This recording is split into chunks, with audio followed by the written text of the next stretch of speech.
Welcome to the आयर studio. जीवन और मृत्यु, इनके बीच वो एक महीन सी लकीर आखिर कहाँ है? आज हम मिलकर इसी संवेदनशील लेकिन बेहद वैज्ञानिक सवाल की तह तक जाएंगे और पता लगाएंगे कि साइंस के हिसाब से जिंदगी का अंत असल में किस पल में होता है। तो सवाल यही है, जीवन का वो आखिरी पल आखिर है क्या? वो कौन सा लम्हा है जब एक जिंदा शरीर मृत मान लिया जाता है? और विज्ञान इसे कैसे देखता है, कैसे परिभाषित करता है? तो सबसे पहले हमें उस पल को समझना होगा जब शरीर के सारे जरूरी सिस्टम एक साथ काम करना बंद कर देते हैं। मेडिकल साइंस में इसे सोमैटिक डेथ कहते हैं। इसका मतलब है शरीर के 3 सबसे जरूरी सिस्टम्स का हमेशा हमेशा के लिए बंद हो जाना। पहला सर्कुलेशन यानी खून का दौरा, दूसरा रेस्पिरेशन यानी सांस लेना, और तीसरा ब्रेन फंक्शन यानी दिमाग का काम करना। इन्हें जीवन का तिपाई भी कहते हैं, क्योंकि सोचिए, इन तीनों में से एक भी पाया हट जाए तो जीवन का ढाका गिर जाता है। तो देखिए होता क्या है। सबसे पहले दिमाग की सारी हलचल रुक जाती है, जिसे एक फ्लैट ईईजी मशीन कंफर्म करती है। इसके बाद दिल धड़कना बंद कर देता है, मतलब कोई नब्ज नहीं, कोई धड़कन नहीं, और आखिर में सांसें पूरी तरह से थम जाती हैं। जब ये तीनों चीजें एक साथ होती हैं, तब जाकर किसी को चिकित्सकीय रूप से मृत घोषित किया जाता है। लेकिन सबसे दिलचस्प बात तो ये है कि मौत के कुछ सबसे शुरुआती और साफ संकेत हमारी आंखों में दिखते हैं। ये सच में मौत की खिड़की की तरह काम करती हैं। तो चलिए देखते हैं कि ये आंखें हमें क्या कहानी बताती हैं। मौत के ठीक बाद आंखों की पुतलियां पूरी तरह फैल जाती हैं और किसी भी रोशनी या छुअन पर कोई प्रतिक्रिया नहीं देती। फिर सिर्फ 30 मिनट के अंदर आंखों के अंदर का प्रेशर, जिसे इंट्राऑक्यूलर प्रेशर कहते हैं, 80% से भी ज्यादा गिर जाता है, और 2 घंटे होते होते ये प्रेशर एकदम 0 हो जाता है। और अगर मौत के बाद आंखें खुली रह जाएं, तो एक और बदलाव देखने को मिलता है। हवा के संपर्क में आने की वजह से आंखों के सफेद हिस्से पर भूरे काले रंग के तिकोने धब्बे बनने लगते हैं। इन्हें टैचेस नोएरिस कहते हैं। ये असल में धूल और सूख चुकी कोशिकाओं के जमा होने से बनते हैं। अब जरा इस लाइन को देखिए, एक ट्रकिंग या रेल रोड जैसा दिखना। ये बड़ा अजीब सा लग रहा है ना? असल में ये रेटिना की खून की नसों की हालत को बता रहा है।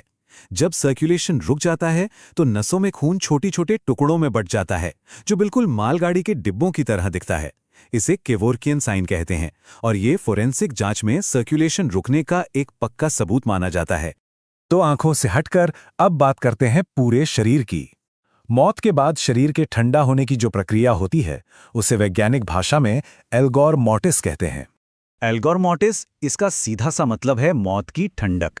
क्योंकि अब शरीर अंदर से कोई गर्मी पैदा नहीं कर रहा होता, तो वो धीरे धीरे अपने आसपास के माहौल, मतलब कमरे के तापमान तक ठंडा होने लगता है। और यही वो प्रक्रिया है जिससे मौत का समय पता लगाने में बहुत मदद मिलती है। लेकिन ये ठंडा होना एकदम एक ही रफ्तार से नहीं होता।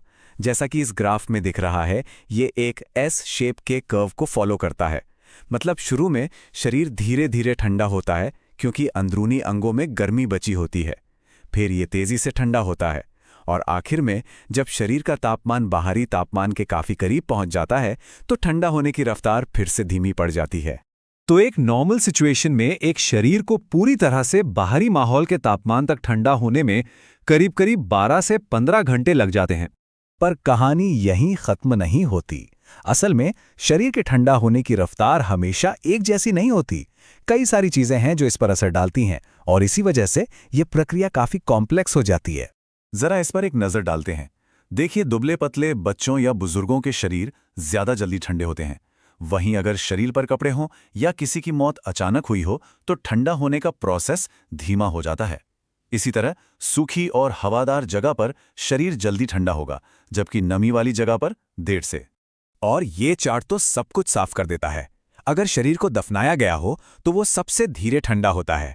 हवा में ये प्रक्रिया तेज होती है, लेकिन पानी में शरीर सबसे तेजी से ठंडा होता है, हवा से भी लगभग 2 गुनी रफ्तार से।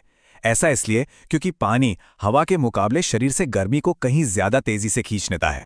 अच्छा, अब तक जो भी हमने बात की वो एक नॉर्मल पैटर्न है, पर अब यहाँ कहानी में एक ट्विस्ट आता है। क्या हो अगर कुछ मामलों में मौत के बाद शरीर ठंडा होने की बजाय और ज्यादा गर्म होने लगे? चलिए इस बड़ी ही अजीब और उल्टी लगने वाली घटना को समझते हैं, जिसे कहते हैं पोस्टमॉर्टम कैलोरिसिटी। पोस्टमार्टम कैलोरिसिटी एक बहुत ही रेयर मतलब दुर्लभ कंडीशन है। इसमें होता यह है कि मौत के ठीक बाद शुरुआती कुछ घंटों में शरीर का तापमान कम होने की जगह उल्टा बढ़ जाता है। ये एल्गोर मॉर्टिस का एकदम ऑपोजिट है। तो सवाल ये है कि भाई ऐसा होता क्यों है? देखिए, इसके पीछे कई कारण हो सकते हैं। कभी कभी मौत के बाद भी शरीर के अंदर केमिकल रिएक्शंस चलते रहते हैं जिनसे गर्मी पैदा होती है। कुछ मामलों में किसी खतरनाक इन्फेक्शन या जहर की वजह से शरीर में बैक्टीरिया की एक्टिविटी गर्मी पैदा कर सकती है। या फिर अगर मौत से ठीक पहले शरीर में बहुत ज़्यादा ऐंठन हुई हो तो उस मस्कुलर एक्टिविटी से भी तापमान बढ़ सकता है।